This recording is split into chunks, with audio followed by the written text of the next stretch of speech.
Hi everyone, Francisco here from Sceelix, here with the second tutorial of Sceelix. This tutorial we will talk about the split operation. First of all, before I start doing anything else, I will start by increasing the size of the cells of the pyramids. So I'll go ahead to spacing and I'll double that,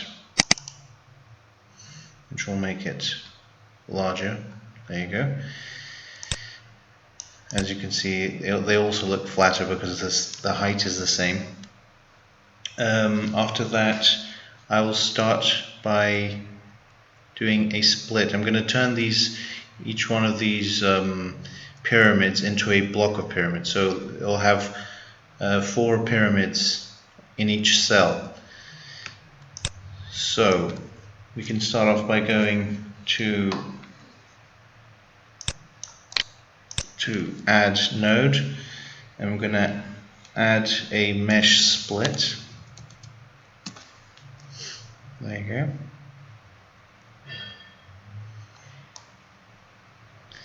go. In this split, I'm going to split in the x-axis. I'm going to add a slice which will be relative. It will be half the size of the total amount. It won't be flexible. Flexible will make it so that if there's no more slices, it will just cover the rest of the in this case the x-axis. So if we say half and then we make it flexible, it would actually cover the whole of the cell. So we don't want that. So we're going to take that away. And then actually, since we're going to add the next slice, it wouldn't have made a big difference.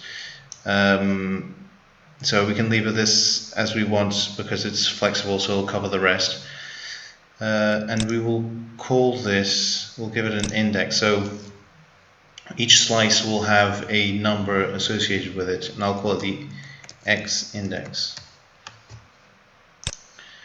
Okay, now I'll add that over here. And you can see that half the cells are covered and the other half is not. So what I'm going to do is also add that there. And you'll see now there's 2 pyramids per cell. There you go. Now I'm going to add another mesh split in the y-axis. And I'm actually going to show you a different way of splitting. Instead of creating 2 slices, and as you can see it gets 2 output ports, I'm going to y-axis and I'm going to add a repetitive slice. And with the repetitive slice, I'm going to add a slice of 0.5 in this case. That will make 2 slices of 0.5, but it will come out the same output. It can be flexible. In this case, it doesn't matter because half will actually cover the whole cell. So if I put this, if I remove these, add these here, and then add it to mesh modify, we'll finally get our blocks of pyramids.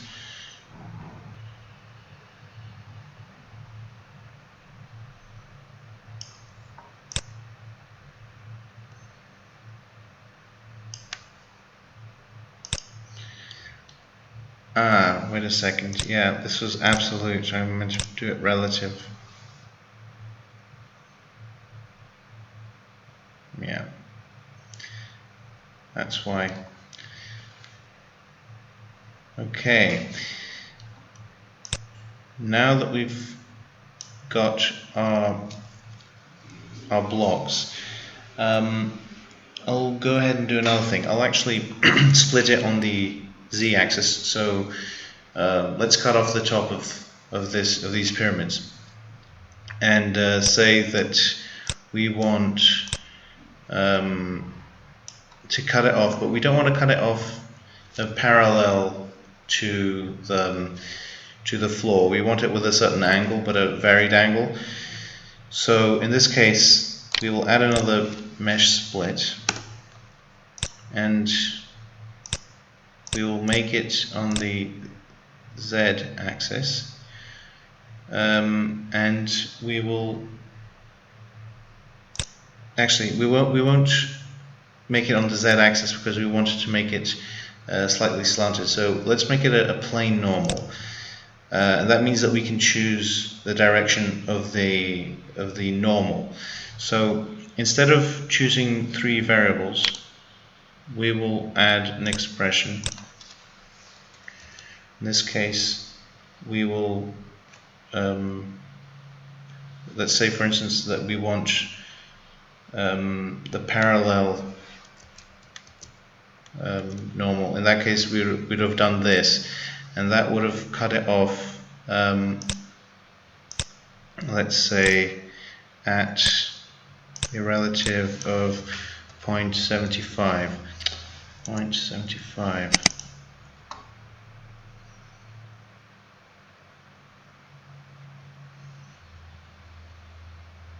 Oh, sorry, I have to add this here. I'll add it here after creation of the actual pyramid. I won't make it flexible because otherwise it will fulfill the whole height. And as you can see the inside of the pyramid. You need to cap it, so that will cover the top of the pyramid. There you go. Okay, here we have something good. Now we don't want to make it, as I said, we don't want to make the cutting off of the top of the pyramid parallel to the floor. So what we will do is create something in the random node. So we'll create some values, some float values in the random node, which will then be inputted into the plane normal. So if we add the attribute here, float, we can make it so that the minimum number will be -0 to 0, yeah, and this will be 0.2, and that will be the x normal. So that will define the value of the x normal that we're going to put into our split. And now we're going to create another attribute, float as well, with the same values. So -0.2 and 0.2, and we will call this the y normal.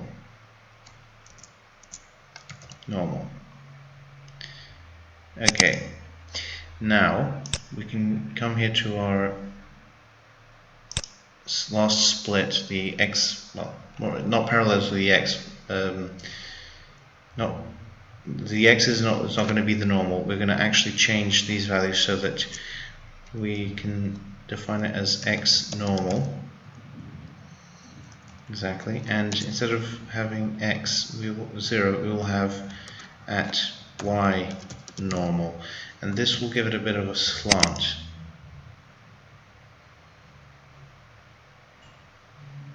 As you can see, they're all slanted slightly. And now, just to give you also an idea of another node that we have here, which is the conditional node. So it's like an if node. This will actually let you choose, well, depending on the condition that you give it, will make it so that it'll go into one output, else the other. So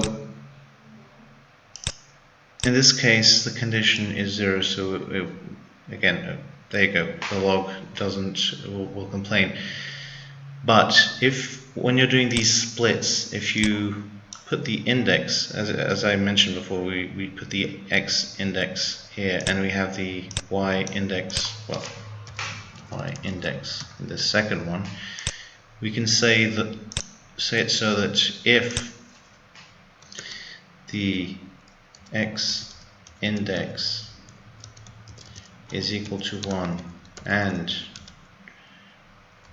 at y index is equal to 1, then that will happen, otherwise there will be no pyramid. So that will make it just so that there's one pyramid in each block that's colored in that way.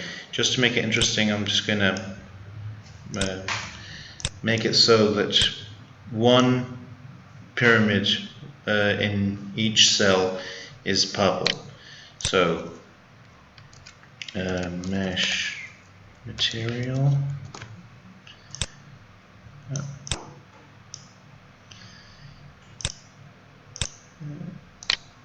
expression. Actually, I'll copy paste this exactly, this node. That way I can just change this easily. Red, green and blue, so we want this, the 0 to be in the green house. There you go, and that should make one purple in each cell. There you go.